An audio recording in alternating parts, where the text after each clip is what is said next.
Hey guys, welcome to the Daily Word Bible Study, a plain and simple book by chapter, and verse by verse study through the entire Bible. We are in the book of Matthew, chapter 4, and we have just begun to talk about the temptation of Jesus. And it says how Satan well, let me get to it. Kind of talked a little bit about the devil, Satan, because he is the one who is going to tempt Jesus. But the question is, why, right? Why did God allow Satan to tempt Jesus? And why is Satan around? Right? Well, why is he even around? And so I said a lot of things about what we know about Lucifer, Satan, the dragon, the serpent, all these different names. You could say of God's arch enemy. And Satan presence in the earth is he introduced sin.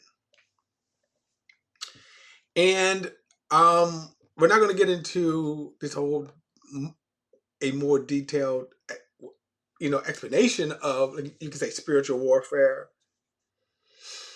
Satan's kingdom. We'll do that as we go, but I do want to look at something, and I want to look at something uh, before we get into there's a couple of things that we're going to do before we get into the actual temptation here. But let me do this first. Let me define some terms. Look at verse 1 again. Then Jesus was led by the Spirit into the wilderness to be tempted by the devil. Now, in the last study, we talked about Satan's. Well, who is he, right? Why is he here? What is the point? Not the point. What is his presence? Why doesn't God just stop him? And he is the source of evil. He is the source of bad. He is the source of everything bad. And he was the one of the highest order angels, or angels is the wrong term. We use the term angel in a generic way, but it is actually inaccurate. He was a cherubim. He was a cherubim of the highest order, and God had created him that way. And since I'm here, let's look at what do I want? Since I'm here in Isaiah, is it 14?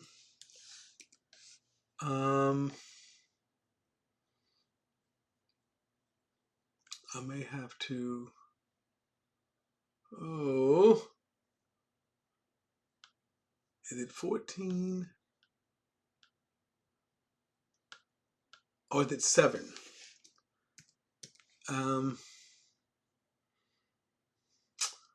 okay, guys. Now I am going to do this. I did not. I'm gonna go a little deeper, but hold on. Okay, let's get back. I found it. It was Isaiah chapter 14. Now here is some insights into Satan's past. So verse 12 says, "Shining morning star, how have you fallen from the heavens? You destroyer of nations, you have been cut down to the ground. You said to yourself, I will ascend to the heavens. I will set up my throne above the stars of God. I will sit on the mounts of the gods' assemblies, in the remotest parts of the north. I will ascend above the highest clouds, and I will make myself like the Most High." Now, what is interesting about this too, And it's just a passing thought that Satan doesn't want to be his own self. He wanted to be like the Most High. And I would suppose, because thought wise, you cannot imagine beyond that. But anyway, he says, but you will be brought down to Sheol, into the deepest regions of the pit. Those who will see you will stare at you. They will look closely at you. Is this the man who caused the earth to tremble and who shook the kingdoms, who turned the world into a wilderness, who destroyed its cities and would not release the prisoners to return home? Now, of course, with this particular prophecy here, you see this sort of kind of dual explanation. You start off with the king of Babylon, and then he switches over to the actual king behind the scene, which is Lucifer. Now, in this, I'm using the Holman Christian Standard Translation. So, if you're reading the King James, it will say, "O Lucifer, son of the morning star." But anyway, so shining morning star, and that's for the scholars to debate who has the right translation.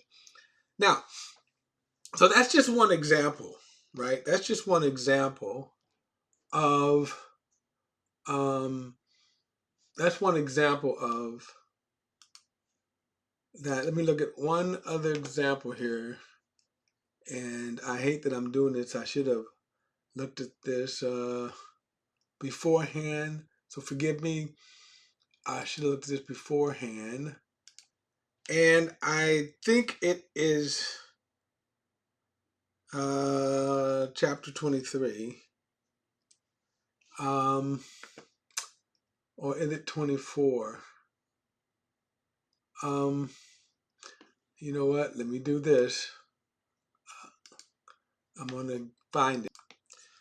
All right. I got it. It's going to be Ezekiel 28.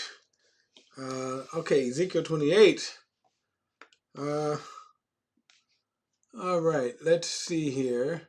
Now, in this chapter, just again, what's interesting, he starts off by talking about Ezekiel's prophecy against the fall of the uh, ruler of Tyre. But then as he skips down here in verse 11, he says, the word of the Lord came to me, son of man, lament for the king of Tyre and say to him, this is what the Lord God says. And so this is the scripture again and he gives this description of who's behind the rule of Tyre. And he says here, you were the seal of perfection, full of wisdom and perfect in beauty. You were in Eden, the garden of God. So that's why we know he's not talking about just the man here, as he starts off in verses 1 through 10. He said, every kind of precious stone covered you, chameleon, topaz, the diamond, beryl, onyx, and jasper, sapphire, turquoise, and emerald. Your mountings and settings were crafted in gold. They were prepared on the day you were created. So right here again, not born, but created. You were the anointed guardian cherub, or cherubim, you can say. For I have appointed you. You were in the holy mountain of God. You walked among the fiery stones.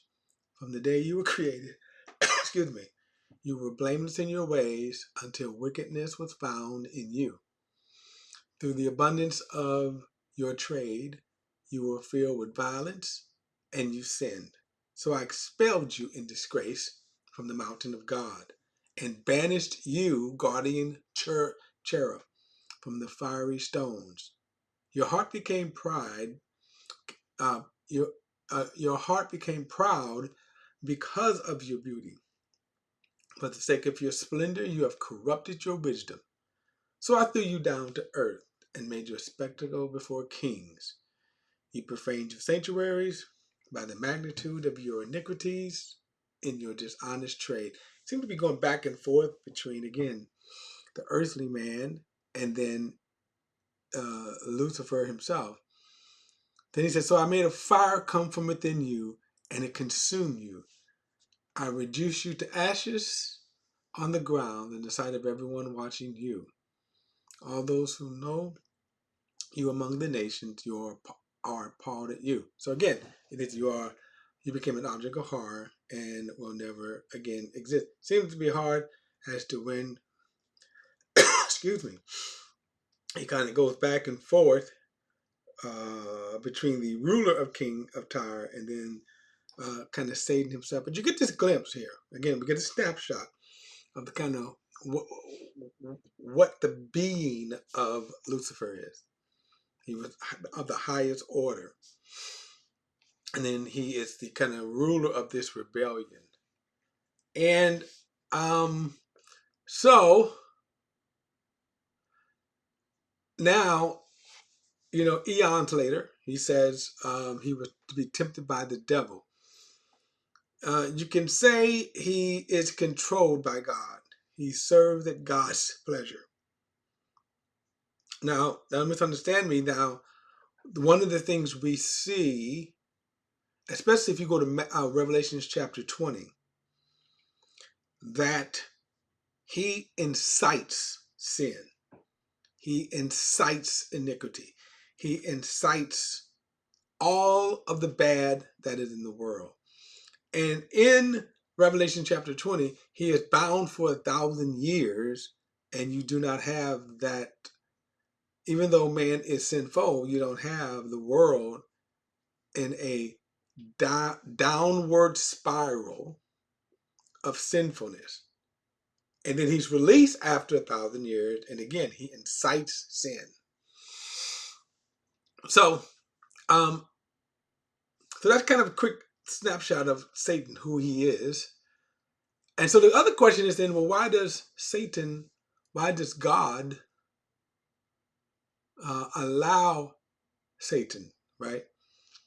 Now, in this particular case, it's said to be tempted by the devil, right? So why does God allow Satan?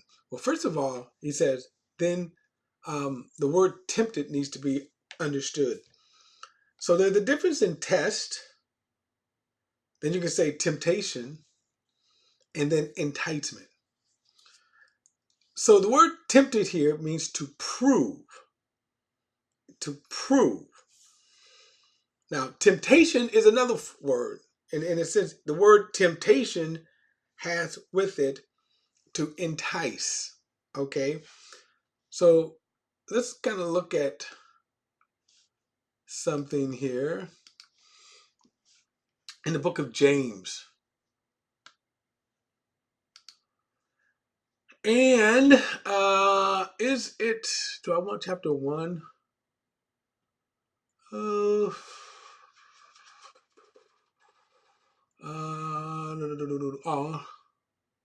Here we go. James, the letter of James, chapter 1. Now look at verse 12. He says, a man who endures trials is blessed, because when he passes the test, he will receive a crown of life that God has promised to those who love him. So we're going to get back to that, because the term trials or tests right here, that is different than what James is going to make the difference here between being tempted or temptation and then being tested or the trials. He says, no one undergoing a trial should say, I am being tempted by God. For God is not tempted by evil, and he himself doesn't tempt anyone, but each person is tempted when he is drawn away and enticed by his own evil desires. Then after the desires are conceived, it gives birth to sin, and when sin is fully grown, it gives birth to death. So you see a difference with James, as he's using the word trials, then you can say test or temptation. Temptations involve enticing. So God is not enticing. And he's certainly not enticing, as we're going to see even Jesus, he's not enticing anyone to sin. So when you are enticed, when you are tempted or temptation, That is because of your own evil desires. If I lust after a woman, if I lust after alcohol, that's because of the evil desire for sinful things that's inside of me. Now, the word testing is a different word. It simply means to be proved or proven.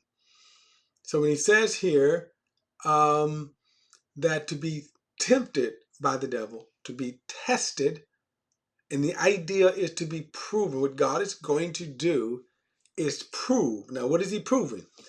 Now, remember I said here back in chapter 3, this is my beloved son.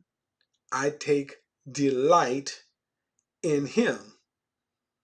So what is God proving? That Jesus is the Son of God. Now, he is not enticing Jesus, but he's proving. And when you think about manufacturers, for example, they may say, I'm going to build, let's say, a chair. Now, I'm sitting in a chair, and somewhere someone will say, hey, this chair can hold 400 pounds, right? So you have the people design it, and then they may make a prototype. And somewhere in their factory, they're going to test that prototype. Can it do all of the things that the designers say it could do? And one of the things they may do is let's put 400 pounds on it. So they put 400 pounds. Now they're going to test, and then they're going to prove it can hold 400 pounds. They may put 410 pounds, 425 pounds. So they may keep putting weight on it until it breaks. Then they will know this is the breaking point. So here it says, then was Jesus led up by the Spirit into the wilderness to be tempted. So from what God is doing is proving. Now again, notice this. He's using Satan to prove. He's using Satan to prove a point. So so in this respect, Satan is just the mere instrument. And that's all Satan has ever been. I want to say that Satan has never been competition to God. Satan has never been, oh my God, what am I going to do with Satan? Here is Satan again. And again, I want to kind of dispel that there's this epic battle going on. There is no battle at all going on between God and Satan. God completely controls Satan. And that's why I say, you read the book of Job, you see he was completely controlled. And if you think about this, if Satan had as much power, I'm not saying he's not a powerful being.